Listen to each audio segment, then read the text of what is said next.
जब या तो फिर वही बातें हो जाए, फिर हुजूर की बातें किसी और मौके पे कर लेंगे। अल्लाह के रसूल का इश्क लड़कियों के दिलों में था। लड़कियां शराब की दुकानों पर है, यार कहते हो कि हमारी नहीं है तो हुजूर की उम्मत की बच्चियां। एक शख्स ने अपनी जिंदगी दांव पे लगा दी है आपके दिलों में इश्क रसूल पेश करने के लिए। अल्लाह के रसूल के इंतकाल के 2.5 से 3 महीने के बाद जान इश्क मुस्तफ़ा में लिखते हैं कि हुजूर की बीवी अम्मी आयशा कहती है, सुनना, न कोई नारा न कोई हंगामा। अम्मी आयशा कहती मेरे दरवाजे पे दस्तक हुई। मैंने कहा कौन? तो आवाज़ में अम्मी आपसे मिलना चाहती हूँ। मैंने दरवाजा खोला, मैंने कहा क्या बात है? एक लड़की थी, उसकी आंखें सुर्ख थी, आंखों में आंसू थे। मैंने कहा क्या बात है? उसने सलाम किया, कहा अम्मी हुजूर के इंतकाल के बाद मैंने हुजूर को देखा नहीं, हुजूर को देखने की बड़ी ख्वाहिश है, हुजूर से मिलने की बड़ी ख्वाहिश है। मैंने कहा हुजूर का तो विसाल हो गया। सुने आप, तवज्जो रखें भाई। मैंने कहा हुजूर का तो विसाल हो गया। उसने कहा हुजूर का विसाल हुआ है, मैं रोज़े मुस्तफ़ा देखने आई हूँ, मैं कब्र मुस्तफ़ा देखना चाहती हूँ, आप इजाज़त दे दें, मैं रोज़े मुस्तफ़ा के करीब हुजूर की मज़ार शरीफा को देखने की ख्वाहिश लेकर के आई हूँ। अम्मी आयशा कहती है चल मेरे साथ। आक़ा करीम सल्लल्लाहु अलैहि वसल्लम की बीवी अम्मी आयशा कहती है मैंने हुजूर की मज़ार शरीफ का पर्दा हटाया, और जैसे ही मैंने पर्दा हटाया ना, सामने मज़ार मुस्तफ़ा थी, रोज़े शरीफा था हुजूर का, ज़रीहे मुस्तफ़ी सामने नजर आई। अल्लाह अकबर।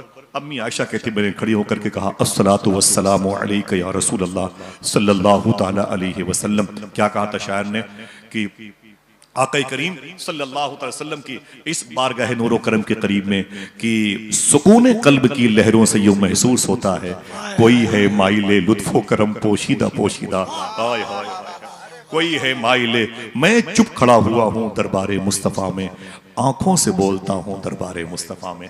आंखों से बोलने की शायरी के लिए कम से कम 60 साल की उम्र चाहिए, तब कहीं जाकर इस किस्म के मिसरे होते हैं, जब कहीं आंखों से बोलने की हुनर की इशारात की किरणें जाहिर होती हैं।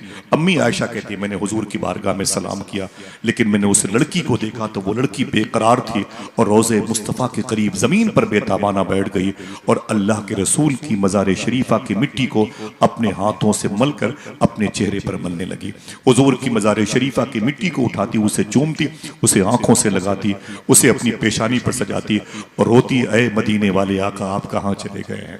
सरकार मदीने में मेरी माँ भी है, मेरे बाप भी हैं, मेरे बच्चे हैं, मेरे शौहर हैं, सब हैं, लेकिन आप नहीं हैं। आपके ना होने से अब मदीने की बहारें खामोश हो गई हैं। सरकार कोई हंसता है तो दिलों पे हथौड़े गिरते हैं, मदीने में चांद निकलता है तो फीकेपन का एहसास होता है, मदीने में सूरज निकलता है तो तेरगी कम नहीं होती है। सरकार मुझ पर करम फरमाए, मैं आपसे मिलने के लिए आई हूँ। आज के दौर में लड़कियां हैं ऐसी, जरा सोचो, आका करीम की मज़ार शरीफा से लिपट करके वो क्या कहती है, अरे मेरे आका आप मुझ पर करम फरमाए, मैं आपसे मिलने के लिए आई हूँ, मैं आपको देखना चाहती हूँ। फिर उसने क्या कहा था? उसने कहा सरकार एक करम मुझ पर करे, या तो मैं जहां हूं वहां आप आ जाएं, या आप जहां हैं वहां मुझे बुला ले। कैसे कहोगे सुभान अल्लाह? फिर वही बात, मोहब्बत की हो तो जानू, की हो तो जानू। समझ रहे हैं आप? अब तो हम सुबह से शाम को वक्त पास करने के लिए जिंदा हैं, हमें तो पता ही नहीं कि हम किस लिए आंखें लेके आए थे, हम किस लिए कल्ब लेके आए थे, हम किस लिए अपने अंदर आंसुओं का एक सैले रवा रखे हुए हैं। ये फिराक़े मुस्तफ़ी में इसे जारी करना, हमें क्या पता था? हमें क्या पता था? उस सिद्दीक़ अकबर के इंतकाल के बाद उमर फारूक आजम ने उनके घर जाके पूछा था, ये जो बरामदा है यहाँ तो किचन नहीं है, चूल्हे नहीं है, ये जो बल्लियां हैं ये काली क्यों पड़ गई हैं? उस बरामदे के ऊपर जो बल्लियां थी वो काली क्यों पड़ गई हैं? तो जनाब सिद्दीक़ अकबर के घर के बच्चों ने कहा था, अरे मेरे आका उमर फारूक आजम इसी कमरे में बैठ करके मेरे अब्बू सिद्दीक़ अकबर हुजूर सल्लल्लाहु अलैहि वसल्लम को याद करके इस कदर रोते थे कि उनके अंदर से गर्म गर्म आहें निकलती थी। ये बल्लियां उन्हीं गर्म गर्म आहों की वजह से काली पड़ गई। बरेली का इमाम कहता है, कबाबे आहू में भी न पाया मजा जो दिल के कबाब में। समझ रहे हैं? ये वही लोग हैं जिनके दिल में इश्क रसूल था। लड़की हुजूर की मज़ार शरीफा से लिपटी हुई है और तड़प रही है और फिर खामोश हो गई। अम्मी आयशा कहती है मैंने सोचा इसको उठाएं और बाहर चले और हुजरे नबी का दरवाज़ा जो पर्दे की सूरत में उसे बंद कर दे। मैंने उसे उठाना चाहा, खामोश थी, मैंने उसे हिलाना चाहा, खामोश थी। सुनना साहिबो, मैं कोई यहाँ पर जराफत निगारी की तस्वीर नहीं, किसी फिल्म का चैप्टर नहीं बयान कर रहा हूँ, मैं उनकी बातें कर रहा हूँ जिनके दिलों में हुजूर का क़याम था, जिनको देख के लोग कहते थे वो जो मोहम्मद अल्लाह के रसूल है, उनकी खानकाह इसी का कल्ब है, इन्हीं का दिल है। हुजूर की नशिस्तगाह इसी का दिल है। मालूम है अम्मी आयशा कहती है मैं तड़पती रही और तड़पती रही और फिर मैंने उसे उठाना चाहा तो मैं खुद बैठ गई। मैंने क्या किया, जब गौर से मैंने उसको अपनी पूरी ताकत लगा के कोशिश की उठाऊं तो मेरी चीखें बुलंद हो गई। मैंने क्या देखा, कब्र मुस्तफा से लिपट के उसका इंतकाल हो गया था। समझ रहे हैं क्या कहा था आला हजरत के भाई अल्लामा हसन रजा बरेलवी ने, गर वक्ते अजल सर तेरी चौखट पे धरा हो, जितनी हो कजा एक ही सजदे में अदा हो। क्या कहा था अल्लामा हसन ने, जब तेरी याद से दुनिया से गया है कोई, जान लेने को दुल्हन बन के कजा आई है। आज हमारे यहाँ ये नहीं है, सारी बातें रस्मी तौर पर है और फिर कहते हो कि दुनिया में हम जलील और खार है। ये जिल्लत और रुसवाई तो लगता है हमारा शियार बन गई है, हमारा मुकद्दर बन गई। आप चाहते हो कि हम यहाँ पे लतीफ़े सुनाएं, जब दिलों में आग लगी हो तो जबानों पे लतीफ़े नहीं आते हैं। जब लोगों के चूल्हे बुझे हुए हों तो फिर उमर शरीफ के ड्रामों की याद नहीं आती है। समझ रहे, जब पूरे मुल्क के हिंदुस्तान में बेचैनी हो, भाई भाई से दूर हो गया हो, तहजीब और सकाफत के जनाजे निकल गए हो, तो उस वक्त जलसों में लतीफ़े नहीं बयान होते। मैं गुजारिश कर रहा हूं कि अपने दिलों को पाक करें।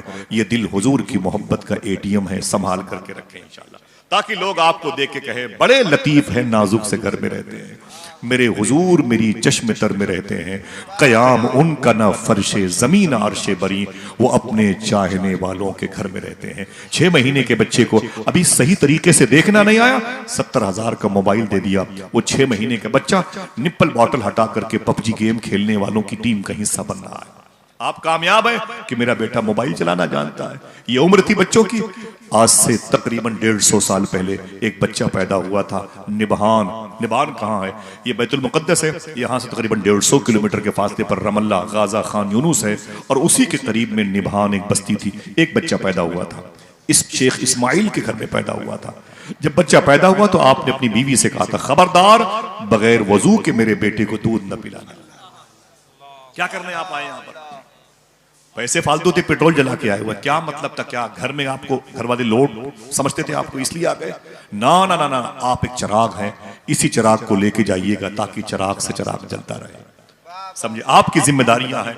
अल्लाह ने आपको अपने हबीब की मजलिस में आने की तौफीक अता फरमाई। वादा करो इंशाअल्लाह इन बातों को किसी से बताएंगे। दिल से बोले इंशाअल्लाह। सुन लो ये बातें, समझ लो। आप जैसी मुबारक किस्मत यावरी का शरफ पाने वाले बहुत कम लोगों की सूरत में मुलाकात का शरफ पाते हैं हम लोग। मालूम है शेख इस्माइल के घर में जब बच्चा पैदा हुआ तो आपने अपनी बीवी से कहा था, खबरदार बेवजू दूध न पिलाना।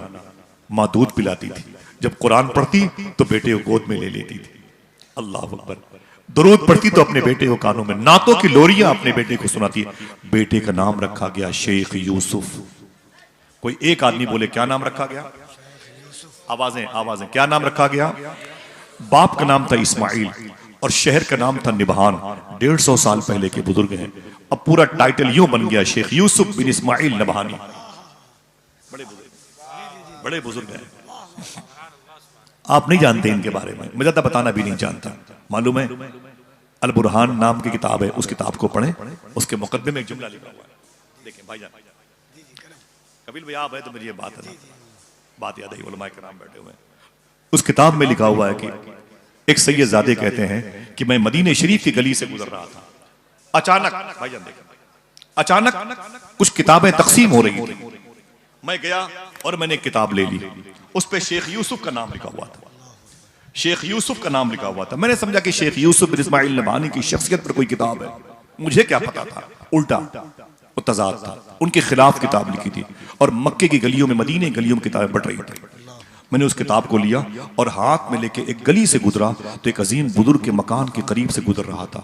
ये वो बुजुर्ग हैं जो हर हफ्ते हुजूर को ख्वाब में देखते थे। हर हफ्ते हुजूर सल्लल्लाहु अलैहि वसल्लम को ख्वाब में देखने का शरफ पाते थे। अल्लाह अकबर। तो सैयद साहब कहते हैं मैं उन्हीं के घर में चला गया, वो किताब मेरे हाथ में थी। मुझे देखा था, बोले खैरियत है? तो मैंने कहा बस ज़ियारत के लिए आया हूँ। बोले हम तो आपकी ज़ियारत करेंगे, हम आपके आप सादात किराम हैं, सैयद लोग हैं, सैयद पाक हैं। तो कहने लगे कि वो ये क्या है? तो मैंने कहा हुजूर एक किताब है शेख यूसुफ की शख्सियत पर बट रही थी, मैं फ्री में ले लिया। कहा मुझे लाओ, तो देखा तो नाराज हो गए। बोले आशिक रसूल शेख यूसुफ बिन इस्माइल नबहानी के खिलाफ ये किताब लिखी गई है। किसने लिखी है? मैंने कहा हुजूर बट रही थी। बोले कोई बात नहीं, मैं बाद में उससे बात करूंगा। किताब ली और छज्जे पर फेंक दी। अपने ताक पर उसे फेंक दी। कहा बाद में इसे पढ़ूंगा कि जालिम ने शेख यूसुफ के खिलाफ किताब लिखी है। उस घर में हुजूर हर हफ्ते ख्वाब में आते थे। दूसरा हफ्ता हुआ हुजूर नहीं आए, तीसरा हफ्ता हुआ हुजूर नहीं आए, चौथा हफ्ता हुआ हुजूर नहीं आए, 2 महीने हो गए हुजूर नहीं आए। वो सैयद साहब कहते हैं कि वो बुजुर्ग रोते थे, तड़पते थे, सरकार मेरी खता क्या है, माफ फरमाए, आप अपने जलवे जहां आरा की ज़ियारत क्यों नहीं कराते? वो शहनशाह हसीना आप अपनी ज़ियारत से हमें मुशर्रफ क्यों नहीं फरमाते? वो तड़पते रहे, तड़पते रहे। एक दिन 2-2.5 महीने के बाद वो सफर पे निकले और किसी दोस्त के यहाँ कयाम फरमाया। सफर पे निकले, किसी दोस्त के यहाँ कयाम फरमाया, और जैसे ही दोस्त के यहाँ कयाम फरमाया सोए, वैसे ही ख्वाब में अल्लाह के रसूल तशरीफ लाए।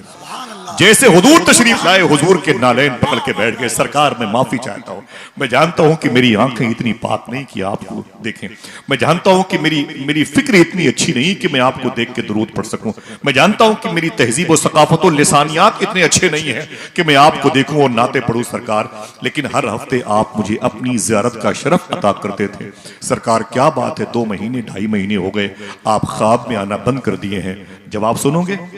हुजूर ने क्या फरमाया? ऐ मेरे गुलाम सुन, जब से मेरे आशिक यूसुफ बिन इस्माइल नबहानी के खिलाफ लिखी जाने वाली किताब तेरे घर में रखी गई है, मैंने उस घर में कदम रखना बंद कर दिया है। आप समझ रहे मैं क्या कह रहा हूं? ना ना ना, आप मेरी बात को दबा ना दीजिएगा, दबा मत दीजिएगा, आप समझे पहले क्या कहा था। जब से मेरे आशिक के खिलाफ लिखी जाने वाली किताब तेरे घर में आ गई है, मैंने उस घर में आना छोड़ दिया है। तुझे क्या पता कि मेरा यूसुफ अपने दिल में मेरी कितनी मोहब्बत समो के रखता है। मोहम्मदुर रसूलुल्लाह, मोहम्मद अल्लाह के रसूल हैं, तो शेख यूसुफ जैसे आशिकों के दिलों में क़याम करते हैं कि ये हुआ कैसे। हमने अपने बच्चे को हराम खिला के पाला है, आशिक रसूल बनेगा? दूसरों की जमीनों पे कब्जा किया है, बच्चा आशिक रसूल बनेगा? रिश्वत और दलाली के पैसों से अपने बच्चों को पाला है, आशिक रसूल बनेगा? शेख यूसुफ को पाला गया था दुरूद पढ़ के।